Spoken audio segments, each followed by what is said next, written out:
Welcome. Let's solve our previous year paper of Himachal Pradesh. Himachal Pradesh का जो हमारा पेपर आज रहेगा वो इम्पोर्टेंट रहने वाला है और इसमें हम लोग करेंगे असिस्टेंट प्रोफेसर के। तो ये हमारा हिमाचल प्रदेश 2018 का पेपर है, 2018 का, और हम लोग आज सॉल्व करने वाले हैं 50 क्वेश्चंस।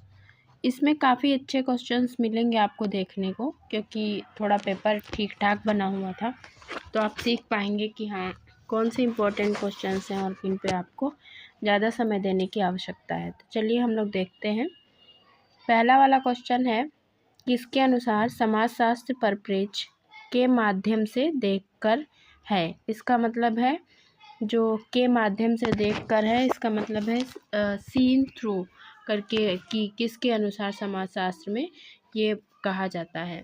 तो सीइंग थ्रू यहाँ पे मेन इम्पोर्टेंट हो जाएगा, मैं मेंशन कर दूँ सीइंग थ्रू। तो किसके अकॉर्डिंग हो जाएगा, कौन सा सोशलॉजिकल पर्सपेक्टिव इन्वॉल्व करता है एक process of seeing through. Who said, ये किसने कहा है, पीटर बर्जर, ऑगस्ट कॉम्ट, सी राइट मिल्स या फिर कार्ल मार्क्स। तो ये कहा है पीटर बर्जर ने। तो ये इम्पोर्टेंट क्वेश्चन रहा, आपको फर्स्ट क्वेश्चन ही इम्पोर्टेंट मिला है। तो अगर इस पर्सपेक्टिव की बात होगी जो सीइंग थ्रू के माध्यम से बात करता है, तो वो हो जाएगा पीटर बर्जर। नेक्स्ट है, किसके द्वारा समाजशास्त्र में प्राकृतिक चयन के सिद्धांत को लागू किया गया है। तो प्राकृतिक चयन के सिद्धांत को किस में लागू किया गया है, स्पेंसर, ब्राउन या वॉनविज या टॉनिस। तो ये काफ़ी अलग अलग क्वेश्चंस हैं।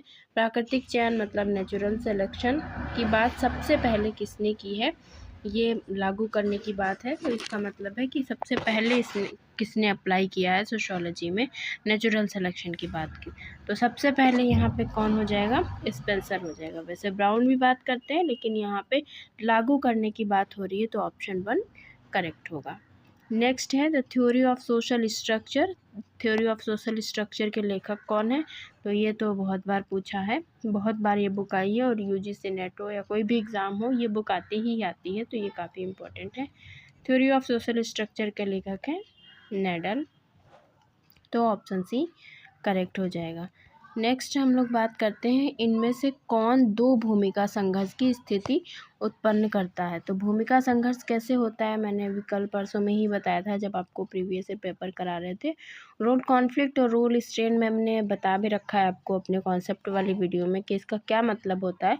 तो भूमिका संघर्ष की जब बात होगी तो उसमें क्या हो जाएगा, दो जब उसमें आपको कॉन्फ्लिक्ट देखने को मिलता है, जब दो भूमिकाओं में हो जाता है तो भूमिका संघर्ष होता है, और जब एक में होता है तो क्या होता है, भूमिका तनाव होता है। तो यहाँ पे लिखा एकमात्र भूमिका में संघर्ष, तो क्या हो जाएगा, वो भूमिका तनाव होगा। और यहाँ पे भूमिकाओं में संघर्ष मतलब दो भूमिकाओं में संघर्ष है, तो क्या हो जाएगा, भूमिका संघर्ष। थोड़ा सा क्वेश्चन घुमाने की कोशिश की है, इस वजह से आपको कन्फ्यूज़न हो सकता है। भूमिकाओं का मतलब ही हो गया बहुवचन, मतलब दो भूमिका, तो यहाँ पे ऑप्शन 2 करेक्ट हो जाएगा।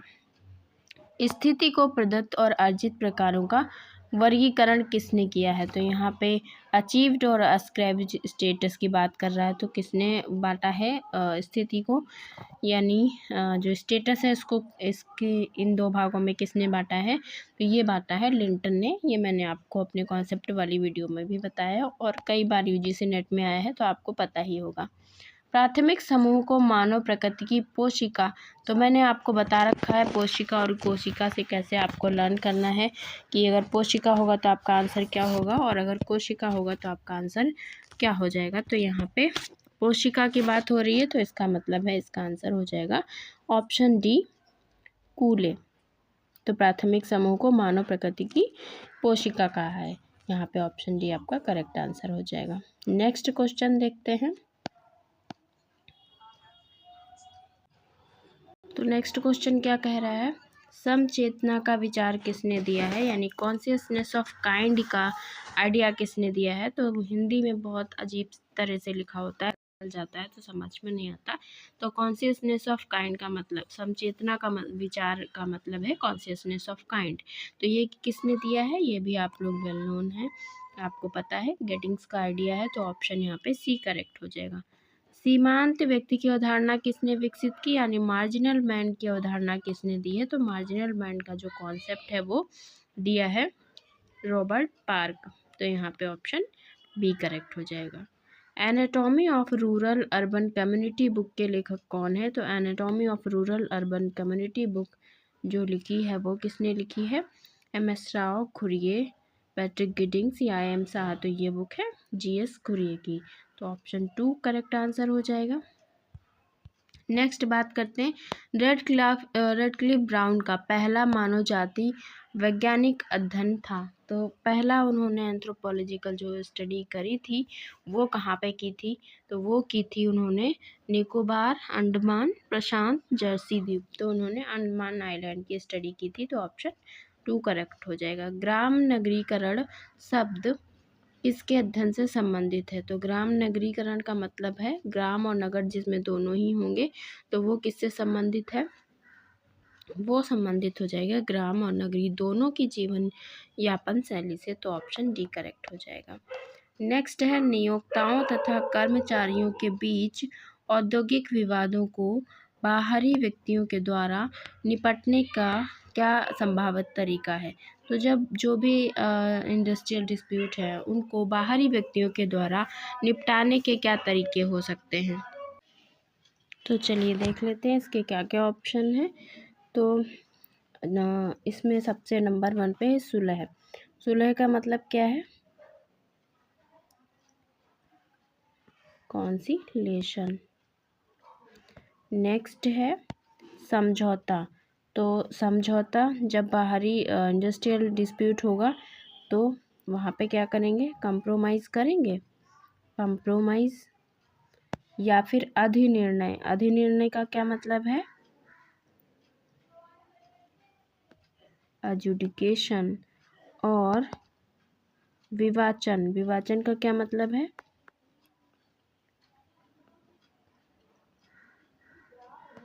आर्बिट्रेशन। तो ये है इसका मतलब। तो इसमें क्या क्या तरीके हो सकते हैं, सुलह हो सकती है, कंसिलेशन हो सकता है, और एजुडिकेशन हो सकता है, अधिनिर्णय हो सकता है, और विवाचन हो सकता है यानी आर्बिट्रेशन हो सकता है। लेकिन कंप्रोमाइज़ नहीं हो सकता यानी समझौता नहीं हो सकता है। तो ऑप्शन 2 को निकाल देंगे बाहर और ऑप्शन 1, 3, 4 जिसमें है वो वाला हमारा करेक्ट आंसर हो जाएगा। तो यानी ऑप्शन 1 इसका करेक्ट आंसर हो जाएगा। तो इसलिए ये इम्पोर्टेंट क्वेश्चंस रहेंगे।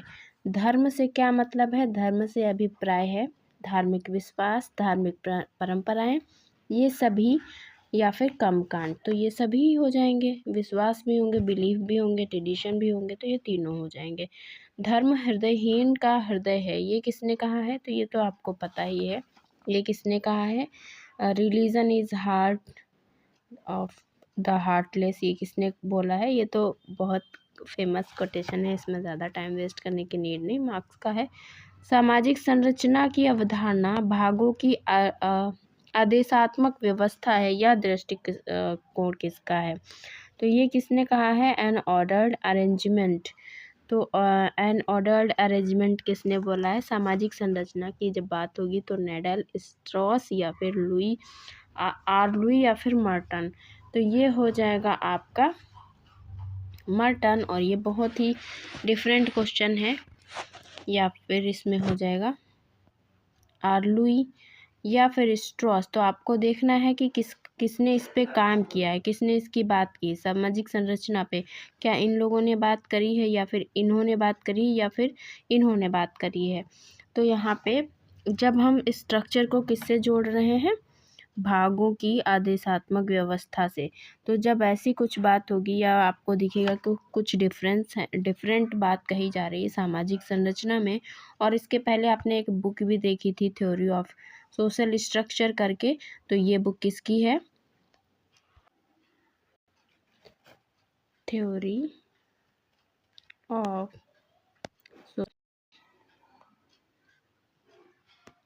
स्ट्रक्चर्स, ये बुक किसकी थी? नेडल की। और यहाँ पे बात किसकी हो रही? सामाजिक संरचना की। और उसमें कुछ भी कहा गया हो, भागों की आदेशात्मक व्यवस्था है, ये जिसने नियरेस्ट बात करी होगी आंसर हमारा वही हो जाएगा। तो आंसर हमारा हो जाएगा नेडल। तो ऑप्शन 1 करेक्ट आंसर हो जाएगा। नेक्स्ट हम लोग देख लेते हैं डेलिक्वेंट बॉयज़ के लेखक कौन है? तो डेलिक्वेंट बॉयज़ के लेखक हैं कोहेन। तो ऑप्शन डी करेक्ट हो जाएगा। नेक्स्ट हम लोग देखते हैं फंक्शनल अल्टरनेटिव यानी प्रक्रियात्मक विकल्प की अवधारणा किसने दी है? तो इसमें कन्फ्यूज़न नहीं क्रिएट करना है, मार्टन और पार्सन में ही कन्फ्यूज़न होता है। तो फंक्शनल अल्टरनेटिव की जो बात की है वो मार्टन ने की है और किसी ने नहीं की। तो ऑप्शन 2 करेक्ट हो जाएगा। निम्नलिखित में से कौन विचलन यानी डेविएंस को समाज के लिए प्रक्रियात्मक मानता है? तो डेविएंस या अनोमी की जब हम बात करते हैं, देखते हैं, तो हमारे मर्टन और दुर्खीम दोनों ही आते हैं। लेकिन क्योंकि दुर्खीम पहले के हैं और उन्होंने पहले बात करी, तो जब ऐसा क्वेश्चन आए जिसमें आपको लगता है ये तो दोनों ही बात करनी है, तो उसमें फर्स्ट प्रेफरेंस उसको दी जानी चाहिए जिसने पहले काम किया होता है। तो यहाँ पे आंसर क्या हो जाएगा? दुर्खीम। तो ऑप्शन 3 करेक्ट हो जाएगा। माल्थस द्वारा प्रतिपादित जनसंख्या के सिद्धांत में निम्नलिखित में से कौन सी अवधारणा सम्मिलित नहीं है? तो आपको बताना है यहाँ पे कौन सी अवधारणा सम्मिलित नहीं है। तो अंकगणितीय वृद्धि, और ये तो पॉजिटिव और प्रिवेंटिव चेक की बात जो उन्होंने करी वो है, और स्थिर जनसंख्या है। तो स्थिर जनसंख्या की वो बात नहीं करते हैं। तो यहाँ पे ऑप्शन जो सी है वो करेक्ट हो जाएगा। नेक्स्ट है जनसंख्या के पिरामिड से निम्नलिखित जानकारी मिलती है। तो जो जनसंख्या का पिरामिड है उससे क्या क्या जानकारी मिलती है आपको वो बताना है। तो यहाँ पे आश्रिता का बोझ कौन किस पे निर्भर है वो पता चलता है, और जन्म और मृत्यु दर का पता चलता है। इसी के साथ साथ विभिन्न आयु पर लिंग अनुपात भी पता चलता है। जन्म के समय अनुमानित जीवन संभावना भी पता चलती है। तो यानी ये सब कुछ पता चलता है जनसंख्या के पिरामिड से। तो यहाँ पे ऑप्शन होना चाहिए 1, 2, 3 एंड 4 सभी करेक्ट होना चाहिए। तो ऑप्शन 2 ही करेक्ट आंसर इसका है। और आपको पता भी होना चाहिए जनसंख्या का पिरामिड बनाएंगे तो क्या क्या पता चलेगा, कौन किस पे, कितने आयु तक के लोग किस पे डिपेंड हैं, कितना जन्म और मृत्यु दर है, कितना सेक्स रेशियो है, और कितना लाइफ एक्सपेक्टेंसी है, तो वो भी आपको पता चलेगा। तो ऑप्शन 2 करेक्ट हो जाएगा। विकास का वर्ड सिस्टम जो सिद्धांत है, वर्ड सिस्टम थ्योरी है, विकसित तथा विकासशील देशों के बीच संबंधों को स्पष्ट करता है। और वर्ड सिस्टम थ्योरी जो है वो किसने प्रतिपादित की है? तो वो की है वॉलनस्टीन ने। तो ऑप्शन 2 करेक्ट हो जाएगा। विभिन्न देशों में विकास के स्तर को मापने के लिए मानव सूचकांक यानी HDI निम्नलिखित में से किसके साथ संबंधित है? तो HDI महबूब उल हक के साथ संबंधित है और ये बहुत बार पूछा जा चुका है। भारत ने किस वर्ष में जनसंख्या की समस्या को पहचाना तथा परिवार नियोजन के लिए राष्ट्रीय सरकारी कार्यक्रम अपनाया? तो परिवार नियोजन के लिए जो राष्ट्रीय सरकारी कार्यक्रम अपनाया गया था वो तो पता ही है, 1952 में अपनाया गया था। तो ऑप्शन 2 करेक्ट आंसर हो जाएगा। नेक्स्ट हम लोग देख लेते हैं तो सदरलैंड ने निम्नलिखित में से किस सिद्धांत का प्रतिपादन किया है? तो सदरलैंड ने किस सिद्धांत का किया है? वाइट कलर क्राइम का किया। तो बाकी क्वेश्चंस काफ़ी सिंपल हैं, लेकिन जो क्वेश्चन आपको नए लगते हैं, डिफ़िकल्ट लगते हैं, सिर्फ वही नोट डाउन करने हैं, इसीलिए हम लोग ये पेपर सॉल्व कर रहे हैं। सभी देश जनसांख्यिकी संक्रमण की विभिन्न अवस्थाओं से गुजरते हैं, लेकिन कौन सी ऐसी अवस्था नहीं है वो आपको बताना है जिसमें जनसांख्यिकी संक्रमण नहीं होता है। एक न एक क्वेश्चन तो इस टॉपिक से आता ही है हर एग्जाम में। तो उच्च जन्म दर में जनसांख्यिकी संक्रमण होगा, मृत्यु दर में कमी होगी तब भी संक्रमण होगा, निम्न स्थिर मृत्यु दर तथा जन्म दर, और अनुकूलतम अवस्था जो है उसमें आपको बताना है। तो यहाँ पे जो अनुकूलतम अवस्था है उसमें ये अवस्था नहीं है, निम्न स्थिर मृत्यु दर तथा जन्म दर भी इसमें आता है। तो ऑप्शन डी यहाँ पे करेक्ट आंसर हो जाएगा। नेक्स्ट है उत्तर औद्योगिक समाज पद या अवधारणा का प्रयोग सबसे पहले किसने किया है? तो पोस्ट इंडस्ट्रियल सोसाइटी किसका है? पोस्ट इंडस्ट्रियल सोसाइटी की शुरुआत की डेनियल बेल ने। तो ऑप्शन डी करेक्ट हो जाएगा। नेक्स्ट, किस प्रकार के नारी अधिकारवादी इस विचार को स्वीकार करते हैं कि राज्य स्टेट पुरुष की प्रधानता तथा नारी की गौणता के निर्माण के लिए पुरुषों द्वारा निर्मित संरचनाएं तथा संस्थाएं हैं। तो ये कौन बात करता है? यहाँ पे मेल डोमिनेशन की बात हो रही है और यहाँ पे स्टेट को भी रखा गया है। तो जहाँ पे कुछ ऐसा दिखता है यानी पुरुष की प्रधानता है और नारी की गौणता है। तो आपको ऐसे ही पता चल रहा है ये किस में बात होगी, जिसमें पुरुष मेन होगा, रेडिकल में होगा। तो यानी उग्र नारी अधिकारवादी हो जाएगा, ऑप्शन 2 करेक्ट हो जाएगा। तो इस तरह से क्वेश्चंस को देखेंगे तो आसानी रहेगी समझने में। सोशियोलॉजिकल इमेजिनेशन शब्दावली किससे प्रतिपादित है या कौन इससे रिलेटेड है? तो ये बहुत आता है, सोशियोलॉजिकल इमेजिनेशन CW मिल्स का है। नेक्स्ट है संज्ञानात्मक विकास यानी कॉग्निटिव डेवलपमेंट की अवस्थाएं जो समाजीकरण से संबंधित हों, उसकी प्रस्थापना निम्नलिखित में किसके द्वारा की गई है? तो कॉग्निटिव डेवलपमेंट की बात कौन करते हैं? वो है मीड, फ्रायड, कूले या प्याजे। तो प्याजे ने बात करी है कॉग्निटिव डेवलपमेंट की, तो ऑप्शन डी करेक्ट हो जाएगा। समाजशास्त्रीय दृष्टिकोण प्राथमिक रूप से क्या करने की चेष्टा से संबंधित है? तो सोशलॉजिकल जो पर्सपेक्टिव होता है वो क्या करने की चेष्टा रखता है, ये यहाँ पे पूछ रहा है। तो सोशल सिस्टम को बदलने की या समझने की या सुधारने की या फिर उसके साथ समायोजित होने की। तो वो सोसाइटी को, सोशल सिस्टम को समझने की चेष्टा रखता है। तो ऑप्शन 2 करेक्ट हो जाएगा। नेक्स्ट है पुनः सामाजीकरण यानी रीसोशलाइजेशन उस समय स्पष्टता प्रत्यक्ष होता है जब, ये क्वेश्चन UGC नेट में काफ़ी आता है, लड़की का विवाह अभी अभी हुआ हो, बच्चे ने जन्म लिया हो, या व्यक्ति क्रांतिकारी दल के रूप में कार्य करता है, या विद्यालय जाना प्रारंभ करता है। तो यहाँ पे जो सबसे नियरेस्ट आंसर है वो है व्यक्ति क्रांतिकारी दल के रूप में कार्य करता है। तो वहाँ पे रीसोशलाइजेशन वहाँ पे स्पष्ट होता है, यानी वो सीखता है, फिर से सीखता है कि उसको कैसे करना है, क्या करना है। तो वो ये हो जाता है रीसोशलाइजेशन। तो ऑप्शन सी जो है वो करेक्ट आंसर हो जाएगा इसमें। नेक्स्ट आपको ऐसा प्रोसेस है वो बताना है आपको, वह प्रक्रिया जिसके द्वारा सांस्कृतिक तंत्र सांस्कृतिक रूप से एक विशेष समूह से दूसरे समूह में फैलता है। निम्नलिखित में से कौन सी है? तो एक समूह से दूसरे समूह में फैलता है, उसको हम क्या कहते हैं? उद्विकास, आत्मसात्करण, समायोजन या प्रसारण। तो UGC नेट में आया ही है ये क्वेश्चन, रिपीटेड क्वेश्चन है। तो ऑप्शन डी है प्रसारण हो जाएगा। संस्कृतिकरण का क्या अर्थ है? तो संस्कृतिकरण का जो तात्पर्य है वो इस जो ये मतलब पेपर था इसके उसमें उन्होंने असिस्टेंट प्रोफेसर के एग्ज़ाम में उन्होंने इसका आंसर माना था जाति संरचना में परिवर्तन। लेकिन जो संस्कृतिकरण होता है वो जाति संरचना में परिवर्तन नहीं करता, वो केवल पोजिशनल चेंज होता है। तो वो संरचना में परिवर्तन नहीं करेगा, ना संरचना का परिवर्तन करेगा, वो ये कुछ नहीं करता है। तो इस वजह से ऑप्शन इसका होना चाहिए उपयुक्त में से कोई नहीं। तो मेरे अकॉर्डिंग ऑप्शन डी सही है, लेकिन आयोग ने इसका ए माना था। नेक्स्ट है हिंदुओं में सगोत्र विवाह का निषेध किसका उदाहरण है? तो सगोत्र विवाह का निषेध किसका उदाहरण है ये आपको बताना है। तो वर्जित कर्म, गोत्र बहिर्विवाह या जाति सगोत्र विवाह के नियम या आगमन वर्जन। तो ये हो जाएगा गोत्र बहिर्विवाह। इसका जो सगोत्र विवाह का निषेध का ये उदाहरण है गोत्र बहिर्विवाह, यानी इसके जो बाहर हैं वो विवाह होते हैं, ये इसका सगोत्र विवाह का एग्जाम्पल है। तो ऑप्शन बी यहाँ पे करेक्ट हो जाएगा। वैसे इसमें काफ़ी क्वेश्चन से रिपीटेड है तो ज़्यादा आपको प्रॉब्लम नहीं होगी, बस आपको एक बार क्विकली रिवाइज करना है। जाति के अध्ययन के में सामाजिक स्त्रीकरण के वेबरवादी प्रारूप का उपयोग किसने किया है? दुबे, श्रीनिवास मदन या आंद्रे बेत्ते। तो ये किसने किया है?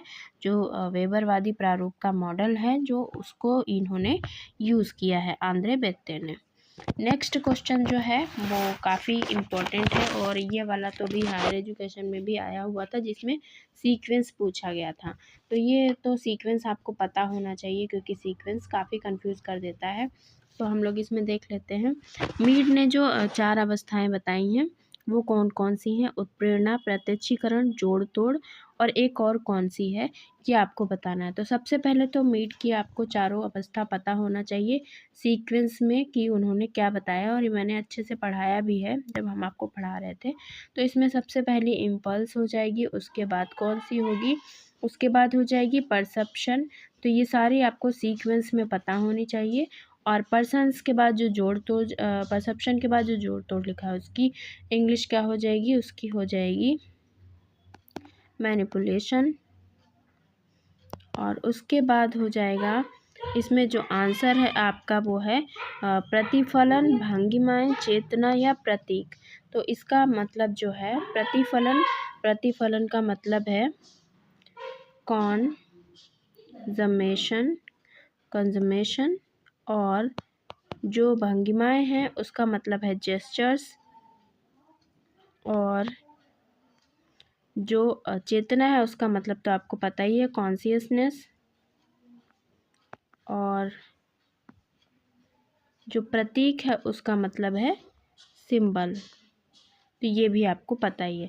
तो ये तो आपको चारों हमने इसलिए लिख दी कि आपको क्या पता है इंग्लिश में आपने लर्न किया हो या आपने हिंदी में लर्न किया हो तो इजी हो जाए फाइंड आउट करना। तो पहले नंबर पे आएगा इम्पल्स, फिर परसेप्शन, फिर मैनिपुलेशन और उसके बाद कंजम्पशन। तो यहाँ पे जो प्रतिफलन है उसकी इंग्लिश क्या है, कंजम्पशन।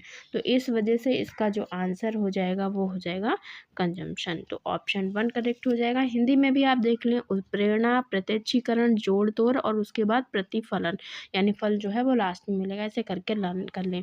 और अगर आप ट्रिक बनाना चाहते हैं, आपको अगर नहीं याद है तो IPMC ये याद कर लीजिए, यानी इम्पल्स, परसेप्शन, मैनिपुलेशन और कंजम्पशन। ये आपके लिए क्वेश्चन इंपॉर्टेंट रहेगा क्योंकि सीक्वेंस पूछ लेता है, या एक में से जैसे इन्होंने हटा दिया तो वो भी पूछ सकता है। तो ये आपके लिए इंपॉर्टेंट क्वेश्चन है।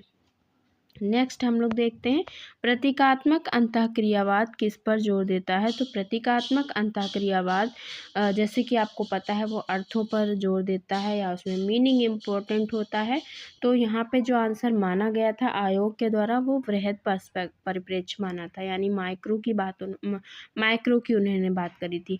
जबकि ये किस पे जोर देता है, ये तो माइक्रो पर्सपेक्टिव की बात करता है। तो यहाँ पे सूक्ष्म परिप्रेक्ष्य लिखा होता तो ये आंसर करेक्ट होता, लेकिन वृहद तो बिल्कुल भी नहीं होगा। तो ये वाला जो क्वेश्चन है ये मेरे हिसाब से डिलीट होना चाहिए। गलत आंसर दिए रखा है लेकिन वहाँ पे ये माना गया जो कि नहीं है।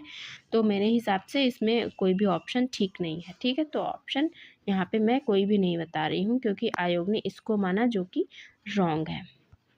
नेक्स्ट है किसने मजदूर के बिखराव की बात की, यानी जो डिकम्पोजिशन ऑफ लेबर है उसकी बात पूछ रहे हैं किसने की। तो डिकम्पोजिशन ऑफ लेबर की बात कौन करते हैं, कार्ल मार्क्स, सीमेल, कोजर या फिर दारेंडाफ। तो वो बात करते हैं दारेंडाफ, यानी ऑप्शन डी करेक्ट हो जाएगा। नेक्स्ट क्वेश्चन है कार्ल मार्क्स के अनुसार निम्नलिखित में से अलगाव का आयाम नहीं है। तो कार्ल मार्क्स के अनुसार निम्नलिखित में से कौन सा अलगाव एलिनेशन का आयाम नहीं है। तो उन्होंने 4 टाइप्स के एलिनेशन बताए हैं, उसमें से कौन सा नहीं है। तो ये खूब करता है, वो किसी दूसरे का डाल देता है इधर और फिर इधर का उधर। तो आपको कंफ्यूज नहीं होना है, आपको मार्क्स के अकॉर्डिंग एलिनेशन के टाइप्स लर्न होने चाहिए। तो उन्होंने उत्पादन से अलगाव की बात की है, यानी एलिनेशन फ्रॉम द प्रोडक्ट से बात की है, प्रोडक्ट ऑफ लेबर से बात की है। और इसका मतलब होता है कि जो उत्पादित वस्तुएं होती हैं उस पर जो वो होता है व्यक्ति उसका कोई भी स्वामित्व या नियंत्रण नहीं होता है क्योंकि वो पूंजीपतियों के होते हैं। तो उसका इससे एलिनेशन हो जाता है। उसके बाद श्रम से अलगाव की बात, यानी alienation from the process of labour. तो श्रम की जो प्रक्रिया होती है उससे अलगाव हो जाता है क्योंकि श्रमिकों को उत्पादन की प्रक्रिया में जो भी संतुष्टि होती है वो मिलती नहीं है, काम बहुत ज़्यादा नीरस और बाहरी हो जाता है, तो श्रम से भी उनको अलगाव हो जाता है। उसके बाद उन्होंने जो बात करी है वो है प्रकृति से अलगाव। तो नेचर से एलिनेशन फ्रॉम नेचर से उनकी बात वो नहीं करते हैं, वो दूसरे लोग हैं जो करते हैं स्टाफ करके। तो वो लोग इसकी बात करते हैं, इस वजह से ये इनका टाइप नहीं है बल्कि दूसरे लोगों का टाइप है। लेकिन ये टाइप है, ऐसा नहीं कि ऐसे ही डाल दिया। तो ये है, यहाँ पे कंफ्यूज करने के लिए दे दिया, पर कार्ल मार्क्स के अकॉर्डिंग नहीं है। तो आंसर तो आपका सी सही हो जाएगा। उसके बाद है स्वयं से अलगाव तो बिल्कुल स्वयं से तो अलगाव हो ही जाता है वहाँ पे, क्योंकि जो व्यक्ति होता है वो अपने आप से तो अलग हो ही जाता है। क्यों? क्योंकि पूंजीवाद में क्या होता है, मनुष्य की जो भी क्रिएटिविटी होती है, और क्रिएटिविटी जो होती है वो पूरी तरह से विकसित हो नहीं पाती है, वो उसको रुक जाती है। तो क्या होता है, उसको सेल्फ एलिनेशन हो जाता है, अपने आप से उसको अलगाव हो जाता है। और उसके अलावा जो उन्होंने बात की है वो एक और है, alienation from the other human beings, यानी और जो मनुष्य होते हैं या जो और श्रमिक होते हैं उनसे भी अलगाव हो जाता है। तो ये भी इनका टाइप होता है। तो ये हो जाता है। तो मतलब उन्होंने उत्पादन से अलगाव बताया है, श्रम से अलगाव बताया है, स्वयं से अलगाव बताया, और जो श्रमिक होते हैं वहाँ के उनसे अलगाव बताया। तो ये 4 टाइप बताया है, एलिनेशन के 4 टाइप बताए हैं। तो ये आपको लर्न होना चाहिए, ठीक है। नेक्स्ट है the phenomenology of social world, book किसने लिखी है? तो the phenomenology of social world जो बुक लिखी है वो शूट्स की है। तो ऑप्शन डी करेक्ट हो जाएगा।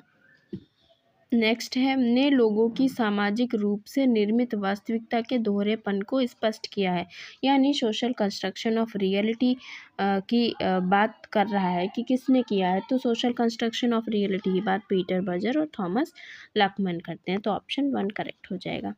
वह पद्धति है जिसके द्वारा जन सामान्य को उसी रूप में ज्ञान उपलब्ध कराना है जिस प्रकार वह स्वयं किसी भी वस्तु के बारे में सामान्य ज्ञान प्राप्त करता है, यानी कॉमन सेंस की बात कर रहा है। तो ये किस में है या किस उसके अकॉर्डिंग है, जो उसी रूप में समझना है आपको जिस रूप में आप या बाकी लोग समझते हैं। तो ये क्या हो जाएगा आपका, ये हो जाएगा आपका प्रतीकात्मक अंतःक्रियावाद या प्रघटनावाद या नजाति पद्धति शास्त्र या द्वंद्वात्मक मेथड। तो ये तो आप समझ ही गए होंगे इन्हीं में से। तो एथनो मेथडोलॉजी में क्या होता है, जो भी विधियां यूज़ करते हैं दिन प्रतिदिन व्यक्ति, उसका अध्ययन किया जाता है। लेकिन जो प्रघटना शास्त्र है उसमें क्या होता है, जो वास्तविकता होता है उसको समझना होता है, यानी जिस प्रकार से वो किसी भी व्यक्ति जो भी जिस बारे में समझ रहा है वैसे ही आप भी समझो। तो जन सामान्य को उसी रूप में ज्ञान उपलब्ध कराना है जिस प्रकार वह स्वयं किसी भी वस्तु के बारे में सामान्य ज्ञान रखता है। तो वो रियलिटी को बताना है कि ये है, मीनिंग एकदम सेम होना चाहिए, एग्जैक्टली क्या है ये पता होना चाहिए। जो मैं समझती हूँ वही आपको समझना चाहिए। तो वो क्या हो जाएगा, प्रघटना शास्त्र हो जाएगा, यानी फिनोमेलॉजी हो जाएगा। तो ऑप्शन 2 करेक्ट आंसर हो जाएगा। नेक्स्ट हम बात करें तो उस समाजशास्त्री का नाम बताना है जिन्होंने यह लिखा है कि व्यक्ति विशेष के व्यवहार की निगरानी के द्वारा नियंत्रित किए जाते हैं। तो सर्विलांस सोसाइटी की बात कौन करता है, या उसमें कौन सर्विलांस की बात करता है, निगरानी में रखता है, ऐसी बात किसने की है? तो फूको ने की है। तो ऑप्शन 1 करेक्ट हो जाएगा। संरचनाकरण यानी स्ट्रक्चरेशन की अवधारणा किसकी है? तो इसमें कन्फ्यूज़न नहीं होना है, एंथोनी गिडिंग्स की है कॉन्सेप्ट, और ये बहुत ज़्यादा पीजीटी में और यूजीसी नेट में पूछा जाता है। संरचनाकरण गिडिंग्स का है। किसी भी वास्तविकता को समझने के लिए मूल पाठ महत्वपूर्ण है, ये किसने कहा है? तो मेन टेक्स्ट इम्पॉर्टेंट है किसी भी रियलिटी को जानने के लिए। ये किसने कहा है? तो ये कहा है बोर्डियू, डेरिडा या फिर गिडिंग्स या फिर फूको। तो डेरिडा ने ही टेक्स्ट को इम्पोर्टेंस दी है और उनका ही ये कोटेशन है। नेक्स्ट है बहुलवादी समाज की विशेषताएं दर्शाता है। तो बहुलवादी समाज की विशेषताएं क्या दर्शाता है? पूंजीवादी समाज, उत्तर आधुनिकतावादी समाज, औद्योगिक समाज, उत्तर औद्योगिक समाज।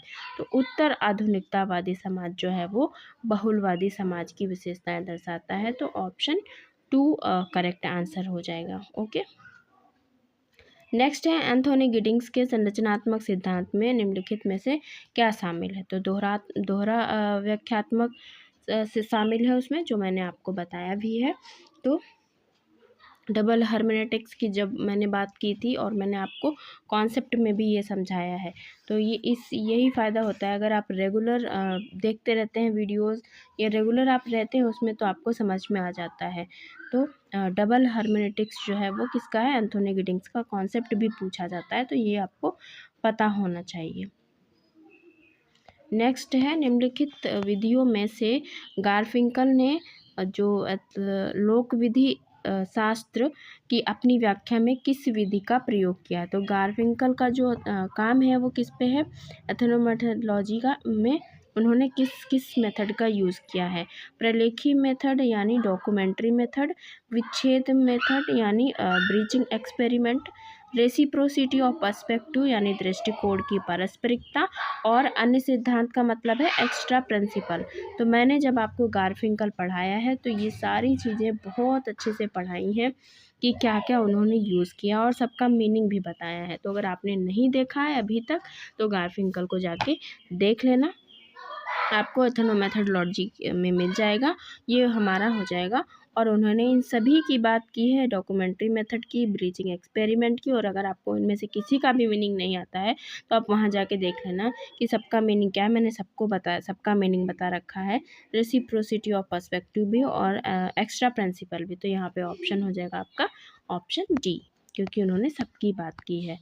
और नेक्स्ट हम बात करते हैं, निम्नलिखित में से किसने लाइफ वर्ड के 3 घटक बताए हैं, यानी कल्चर, सोसाइटी और पर्सनैलिटी। ये लाइफ वर्ड के 3 घटक किसने बताए हैं? तो शूट्स, हर्सल या बर्जर या हैबरमास। तो ये हो जाएगा आपका हैबरमास। कल्चर, सोसाइटी और पर्सनैलिटी की इन्होंने बात की है लाइफ वर्ड में। तो ऑप्शन डी जो है वो करेक्ट आंसर हो जाएगा। और आज का हमारा लास्ट क्वेश्चन रहेगा, गिडिंग्स की क्षेत्रीयता की संकल्पना में शामिल है कि। तो जो गिडिंग्स ने क्षेत्रीयता की संकल्पना दी है उसमें क्या क्या शामिल है? संबंधों का जन्म के नहीं स्थान के पार भी होता है,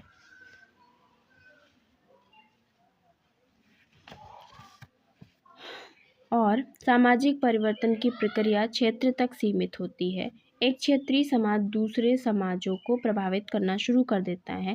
मुख्य धारा का समाज क्षेत्रीय समाजों की विशेषताओं को ग्रहण कर लेता है। तो इसमें जो करेक्ट आंसर होगा वो ये हो जाएगा आपका, संबंधों का जन्म समय के नहीं स्थान के पार भी होता है। तो इसमें वो किस चीज़ की बात कर रहे हैं? मेन उन्होंने जो बात करी है वो जो कॉन्सेप्ट है क्षेत्रीयता की संकल्पना, उसका मतलब है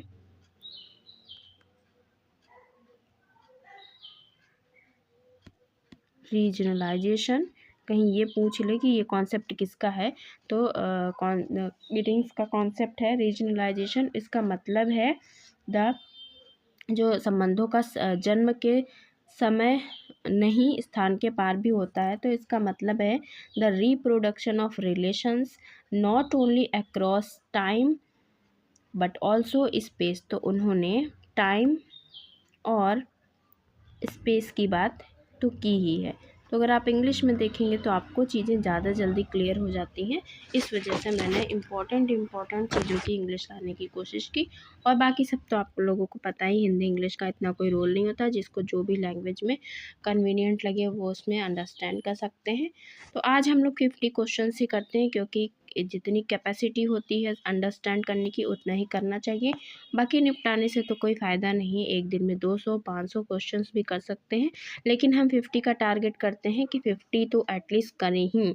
अगर आप किसी भी एग्ज़ाम की प्रिपरेशन कर रहे हैं तो कंटिन्यूअसली कुछ ना कुछ तो आपको करते रहना चाहिए, क्योंकि ऐसे क्या होता है, रिवीजन होता रहता है। और जब नहीं होता है तो फिर लगता है कि एक साथ 10 दिन में कर लेंगे, 15 दिन में कर लेंगे, तो वो सिर्फ फॉर्मेलिटी होती है, इसके अलावा और कुछ भी नहीं होता है।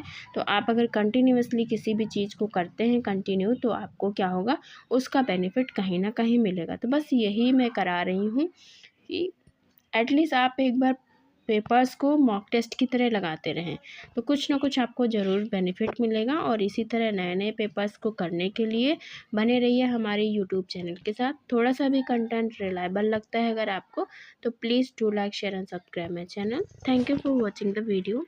मिलते हैं नेक्स्ट वीडियो में, तब तक के लिए बाय बाय।